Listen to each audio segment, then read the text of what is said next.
Hello friends, welcome back to my YouTube channel. ನಾನಿವತ್ತು ಕ್ವಿಕ್ಕಾಗಿ ಈಸಿಯಾಗಿ ಮಾಡಬಹುದಾದ ಫ್ರೈಡ್ ರೈಸ್ ಮಾಡ್ತಾಯಿದ್ದೀನಿ. ನೀವೇನಾದರೂ ನಮ್ಮ ಚಾನಲ್ಗೆ ಹೊಸಬರಾಗಿದ್ದರೆ ಪ್ಲೀಸ್ ಸಬ್ಸ್ಕ್ರೈಬ್ ಆಗಿ, ಹಾಗೆ ಪಕ್ಕದಲ್ಲಿರುವ ಬೆಲ್ನ ಕ್ಲಿಕ್ ಮಾಡಿ, ಹಾಗೆ ಈ ರೆಸಿಪಿ ಹೇಗಿದೆ ಅಂತ ಒಂದು ಕಮೆಂಟ್ ಮಾಡಿ ತಿಳಿಸಿ. ಬನ್ನಿ ಹೇಗೆ ಮಾಡೋದು ಅಂತ ನೋಡೋಣ. Hello friends, welcome back to my YouTube channel. ನಾನಿವತ್ತು ಫ್ರೈಡ್ ರೈಸ್ ಮಾಡ್ತಾಯಿದ್ದೀನಿ.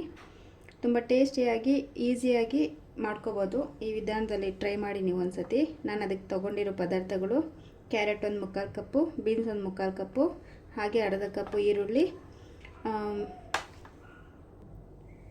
ಬೆಳ್ಳುಳ್ಳಿ ಒಂದು 10ರಿಂದ 15 ತೊಗೊಂಡಿದ್ದೀನಿ, ಅದು ಕಟ್ ಮಾಡಿ ಇಟ್ಕೊಂಡಿದ್ದೀನಿ. ಹಾಗೆ ಶುಂಠಿ ಸ್ವಲ್ಪ ಸಣ್ಣದಾಗಿ ಕಟ್ ಮಾಡಿ ಇಟ್ಕೊಂಡಿದ್ದೀನಿ. ಹಾಗೆ ಕೊತ್ತಂಬರಿ ಕಟ್ ಮಾಡಿ ಇಟ್ಟಿದ್ದೀನಿ. ಮೆಣಸಿನ್ಕಾಯಿ ಒಂದು 10 ತೊಗೊಂಡಿದ್ದೀನಿ. ಹಾಗೆ ಇದು ಬಂದು ಮ್ಯಾಗಿ ಮಸಾಲ ಅಂಗಡಿಗಳಲ್ಲಿ ಸಿಗತ್ತೆ ನೋಡಿ. ಇದು ಹಾಕಿದ್ರೆ ಚೆನ್ನಾಗಿರುತ್ತೆ, ಟೇಸ್ಟ್ ತುಂಬ ಚೆನ್ನಾಗಿರುತ್ತೆ. ಸೋಯಾ ಸಾಸ್ ಒಂದು 2 ಸ್ಪೂನ್ ತೊಗೊಂಡಿದ್ದೀನಿ. ಹಾಗೆ ರುಚಿಗೆ ತಕ್ಕಷ್ಟು ಉಪ್ಪು. ಬನ್ನಿ ಈಗ ಹೇಗೆ ಮಾಡೋದು ಅಂತ ನೋಡೋಣ. ಆಲ್ರೆಡಿ ನಾನು ರೈಸ್ನ ಕುಕ್ ಮಾಡಿ ಇಟ್ಕೊಂಡಿದ್ದೀನಿ, ಅದು ಸಪ್ರೇಟಾಗಿದೆ. ಸ್ಟವ್ ಆನ್ ಮಾಡಿಕೊಂಡು ಬಾಣಲಿ ಇಟ್ಟು ಅದಕ್ಕೆ ಎಣ್ಣೆ ಹಾಕ್ಕೊಂಡಿದ್ದೀನಿ. ಈಗ ಈರುಳ್ಳಿ ಹಾಕ್ತೀನಿ.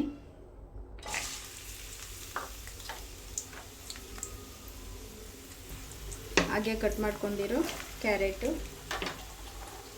ಹಾಗೆ ಬೀನ್ಸು. ಈಗ ಸ್ವಲ್ಪ ಇದು ಎಣ್ಣೆಯಲ್ಲಿ ಫ್ರೈ ಆಗಲಿ, ಸ್ವಲ್ಪ ಕಲರ್ ಚೇಂಜ್ ಆಗಬೇಕು. ಅಲ್ಲಿ ತನಕ ಸ್ವಲ್ಪ ಫ್ರೈ ಮಾಡೋಣ. ಈಗ ಸ್ವಲ್ಪ ಕಲರ್ ಚೇಂಜ್ ಆಗಿದೆ.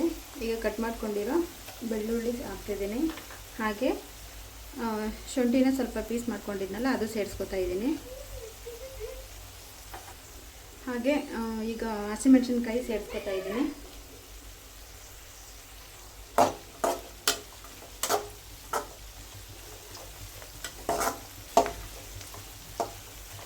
ನೀವೇನಾದರೂ ನಮ್ಮ ಚಾನಲ್ಗೆ ಹೊಸಬರಾಗಿದ್ದರೆ ಪ್ಲೀಸ್ ಸಬ್ಸ್ಕ್ರೈಬ್ ಆಗಿ, ಹಾಗೆ ಪಕ್ಕದಲ್ಲಿರುವ ಬೆಲ್ನ ಕ್ಲಿಕ್ ಮಾಡಿ. ಆಗ ನಾವು ಹಾಕೋ ಎಲ್ಲ ವಿಡಿಯೋ ನೋಟಿಫಿಕೇಷನು ನಿಮಗೆ ಬರುತ್ತೆ.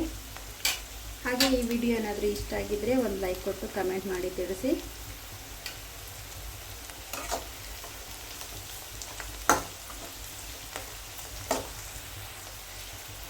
ತುಂಬ ತರಕಾರಿಗಳೇನಿಗೆ ಬೇಕಾಗಿಲ್ಲ ನೋಡಿ ಫ್ರೈಡ್ ರೈಸ್ಗೆ.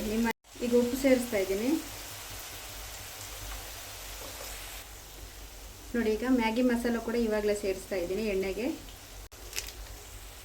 ಒಂದು ಅರ್ಧ ಟೇಬಲ್ ಸ್ಪೂನ್ ಆಗುವಷ್ಟು ಪೆಪ್ಪರ್ ಪೌಡರ್ ಸೇರಿಸ್ತಾ ಇದ್ದೀನಿ. ಆವಾಗಲೇ ಮರ್ತೋದೆ ಹೇಳೋದು.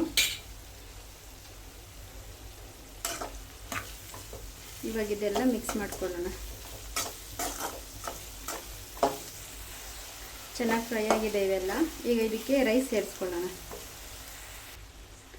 ರೈಸ್ ಸೇರಿಸ್ಕೊಂಡಾಗಿದೆ. ಇವಾಗ ಕಲಸೋಣ. ಈಗ ಈ ರೈಸ್ಗೆ ಕಟ್ ಮಾಡ್ಕೊಂಡಿರೋ ಕೊತ್ತಂಬರಿ ಸೊಪ್ಪು ಮತ್ತು ಸೋಯಾ ಸಾಸ್ 2 ಸ್ಪೂನ್ ತೊಗೊಂಡಿದ್ನಲ್ಲ, ಇದು ಇದಕ್ಕೆ ಮಿಕ್ಸ್ ಮಾಡಬೇಕೀಗ. ನನಗಂತೂ ಚೆನ್ನಾಗಿ ಬಂದಿದೆ ಫ್ರೈಡ್ ರೈಸು. ನೀವು ಒಂದ್ಸತಿ ಟ್ರೈ ಮಾಡಿ ನೋಡಿ. ಹಾಗೆ ನಮ್ಮ ವಿಡಿಯೋ ಹೇಗಿದೆ ಅಂತ ಕಮೆಂಟ್ ಮುಖಾಂತರ ತಿಳಿಸಿ. Thank you for watching. ನೋಡಿ, ರೆಡಿ ಆಯಿತು ಬಿಸಿ ಬಿಸಿಯಾದ ಫ್ರೈಡ್ ರೈಸ್. ಇದ್ರ ಜೊತೆಗೆ ಕಾಂಬಿನೇಷನ್ ಆಗಿ ಟೊಮೊಟೊ ಕೆಚಪ್ನ ತೊಗೊಂಡಿದ್ದೀನಿ. ತುಂಬ ಚೆನ್ನಾಗಿರುತ್ತೆ ಇವೆರಡು ಕಾಂಬಿನೇಷನು. ಒಂದ್ಸತಿ ಟ್ರೈ ಮಾಡಿ ನೋಡಿ. ಹಾಗೆ ನಮ್ಮ ರೆಸಿಪಿ ಹೇಗೆ ಬಂದಿದೆ ಅಂತ ಕಮೆಂಟ್ ಮುಖಾಂತರ ತಿಳಿಸಿ. Thank you for watching.